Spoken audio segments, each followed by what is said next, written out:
दोस्तों नमस्कार, मैं रमन शर्मा।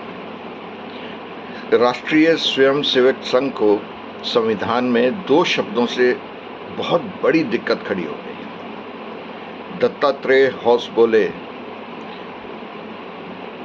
अब समाजवाद और धर्मनिरपेक्ष शब्दों के ऊपर विरोध कर रहे हैं और वो चाहते हैं कि ये संविधान से हट जाए।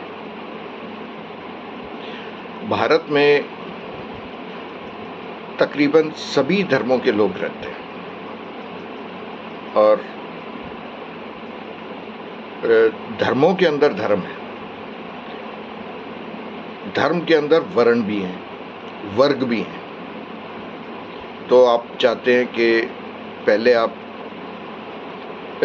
भारत को हिंदू राज्य घोषित करें, उसके बाद वर्ण व्यवस्था ब्राह्मण, क्षत्रिय, वैश्य, शूद्र वो लागू की जाए। उससे होगा क्या? एक बहुत बड़ा वर्ग, आप जिसे शूद्र कहते हैं, उसमें शामिल लोग या उसमें जबरन शामिल कर दिए गए लोग, ऐसा नहीं है कि उसके अंदर दलित ही रहेंगे।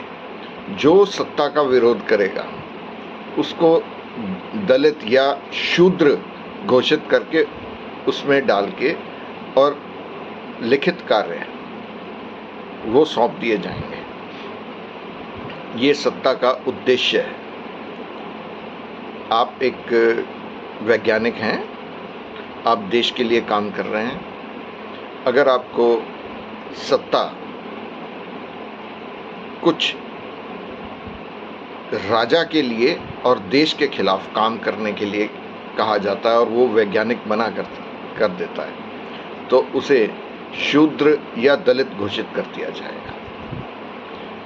ये ऐसी सोच संघ में पनपी है और भाजपा 400 पार का नारा इसलिए दे रही है कि वो ये सब लागू करना चाहती है और भारत को लोकतांत्रिक देश से एक राज्य, एक राजा के अधीन देश, राष्ट्र, बल्कि राष्ट्र, बार बार राष्ट्र का शब्द इस्तेमाल संघ इसीलिए करता है कि राष्ट्र बनाना चाहते हैं। हम 1947 से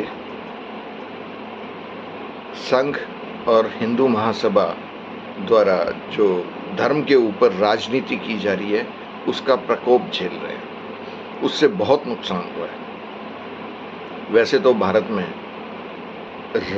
धर्म आधारित राजनीति संविधान में बैन है, उसके ऊपर प्रतिबंध है, लेकिन वास्तव में राजनीति धर्म और जाति पे ही होती है और उसी के ऊपर वोट मिलते हैं। इसीलिए भारत धीरे धीरे पिछड़ रहा है। हम कभी जैसे राजीव गांधी साहब और नरसिम्हा राव साहब के टाइम पे हमने तरक्की की और उस तरक्की को धीरे धीरे वाजपेयी साहब के समय भी आगे बढ़ाया गया और डॉक्टर मनमोहन सिंह ने उसको बहुत तेजी दी, लेकिन अब पिछले 11 सालों में वो पिछड़ गई है। डिजिटल इंडिया अब डिजिटल नहीं रह गया। अब सरकार पत्राचार करती है, कागजों का इस्तेमाल करती है, ना कि इलेक्ट्रॉनिक मीडियम का।